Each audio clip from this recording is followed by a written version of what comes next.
Assalamu alaikum wa rahmatullah. Welcome here at Crypto Hash Review, where we educate and disseminate information about Bitcoin, cryptocurrencies from a Muslim perspective. And we will continue our discussion about money and currencies and attributes that make it money. And we're talking about today the attribute of censorship resistance. Now, what that really means is, does this money have the ability to transact without a third party, someone else outside the transaction, having a say on that, what you do with that money? And this is something which people often overlook. And I think they overlook it due to privilege, as in due to the fact that they don't really have anyone censoring their transactions necessarily, then they think it's not really a problem. But they don't realize that there are thousands, if not millions of people on planet Earth whose transactions are constantly being censored and stopped, or they can't even transact at all, they can't even receive money at all because of their government, because of their situation, because of their poverty level, because of whatever the reason may be. So looking at debts, can you censor a debt? Not really. If I owe you something, I did something for you, and you owe me something, and I wrote it down as an IOU, and if someone accepts that, nobody can stop you from doing that. So I would give a debt a 5 out of 5 due to it being resistant to censorship. Not to mention that debts could be private. No one could really know anything about it other than you and the person that owes money to. So a debt is censorship resistant. As for items and commodities, likewise, because it's something that is possessed in someone's hand, you can give it to somebody else without anyone stopping you. So therefore, it resists the dictates and the rules and regulations of others unless you censor yourself. So I could say, or the law could say, if whoever transacts with this person, then I will punish them. Now, you know that if you do that, you get punished, and you take that on board, and you choose whether or not to do it privately or not. That's something you choose to do, and you can censor yourself. But it's not something that can be done forcefully. It's not that you can go and transact with a person, and then the money itself would be taken from your hand, or stopped, or reversed, or anything like that.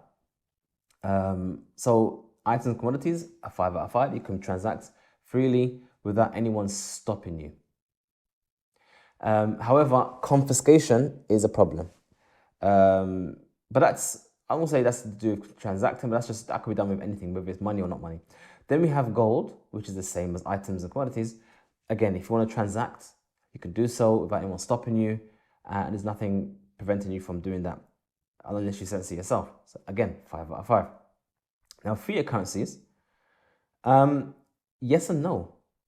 If you have a fiat currency in paper money, then effectively you can resist censorship. You can transact in cash when you wish.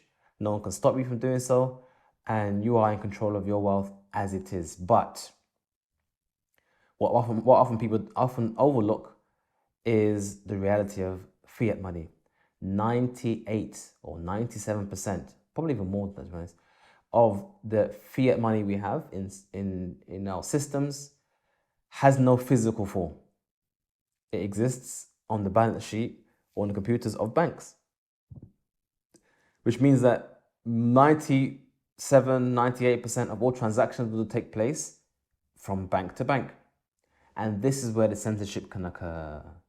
If you want to send some money to your relatives who live back in Iran, you can't do that because there are sanctions. The government has said you cannot do so, and therefore they can block you and stop you. Now, yes, you can withdraw your cash and your money in cash. You could take it in your luggage to Iran to visit your auntie or your uncles over there to help them out and give them some money whilst in a difficult situation. You could do so, but then you run a risk of an airport them confiscating your wealth, which I guess could be the same for items and gold as well. They can also confiscate your wealth if they find it on you. By the very nature of fiat money, it is something which you can be censored heavily. You can be stopped from transacting or even using the money. It can be taken from you. You can find one day that your bank is frozen and you're not given any explanation until they investigate whether your money is yours. I actually remember once someone asked me to do some work for them. I did it for them. I didn't want to charge them anything much, but I just £5. Just send me £5 to my account. And they did. And I received a message from the bank saying, we're not going to release this funds until you tell us who this person was. I said, what? I said, yeah, where did you receive these funds from? I said, what, this transaction here? I said, yeah. What, the £5, yeah? So yeah, give us the names, otherwise we can't release these funds. I said, you do recognize it's only £5. I mean, it's not £5,000, it's only £5.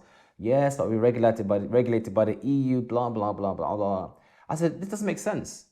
Why does it matter if I have £5? Someone sent me £5. I don't get it. Why do I have to give you a name of who it came from to get £5? Anyway, they dug their heels in and said, nope, we're not going to release the funds until you give us the name of the person who it came from. So I was forced to give them the name of the person who sent it to me, and then they released the £5, and then I used it to probably buy a burger or something. But the point was, I was prevented from something as small as £5. Why? To this day, I have no knowledge. I have no idea why. Or they can even censor you even worse than that by not even giving you an account in the first place. When I first graduated from the Islamic University Medina, I came back to this country. I came back with the Hamas and the excitement about living Islam and so on and so forth. So I thought, let me open an Islamic bank account. So I went to an Islamic bank account, said, yeah, I want to open an account with them. Gave them my details, had the whole meeting, long process. They sent me a debit card, they sent me a checkbook, and then they sent me a letter saying, we're closing your account. I'm like, what? And literally, I had the meeting, they opened the account for me, they sent me the debit card and the checkbook, and a day later, they closed the account. I said, but why did you do that? Oh, we can't discuss that with you. But why? I mean, what have I done? We can't tell you that either.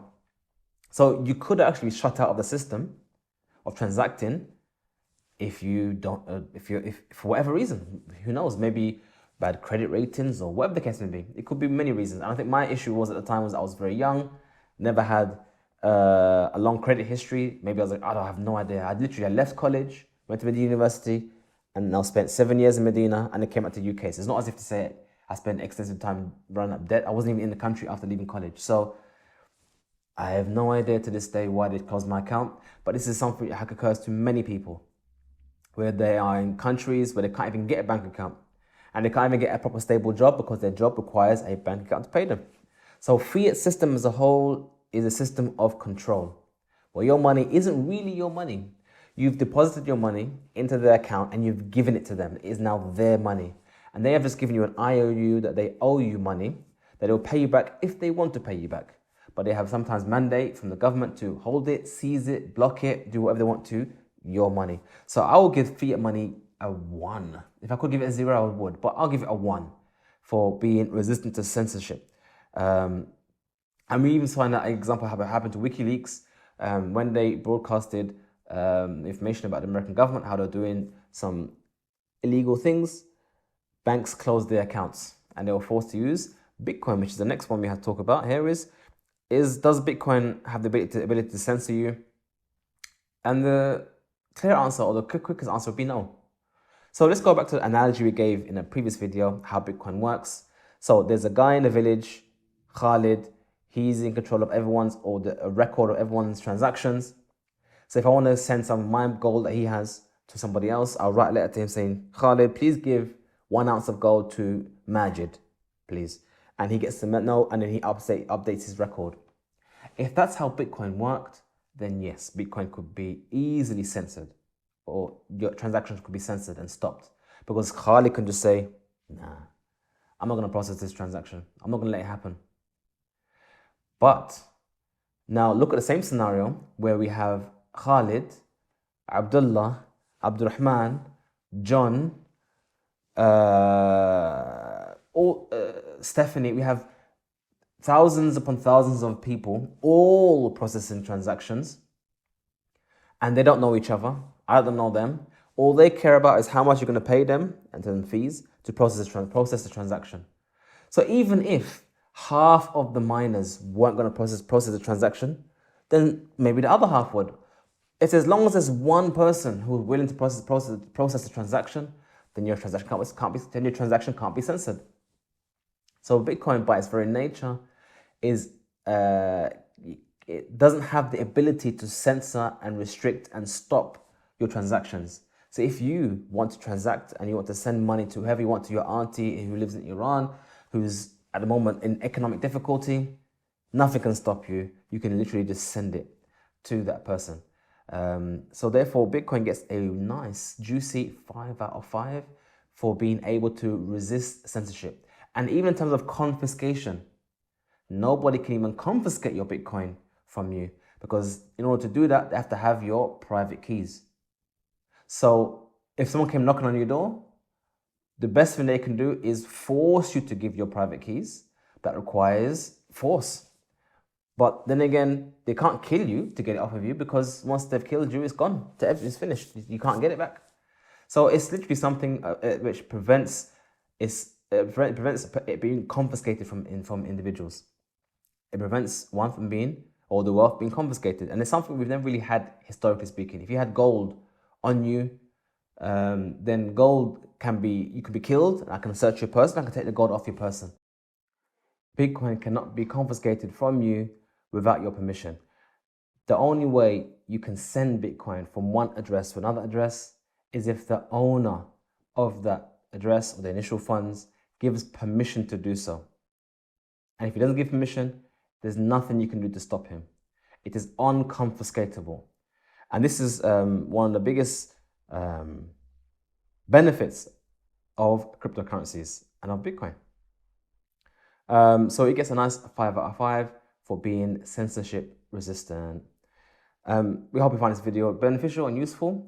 If you like this video, please press the like button, subscribe to our channel, and if you want to give us a shout for any help you might want to have, you can find our details on our website. Assalamu alaikum wa rahmatullahi wa barakatuhu.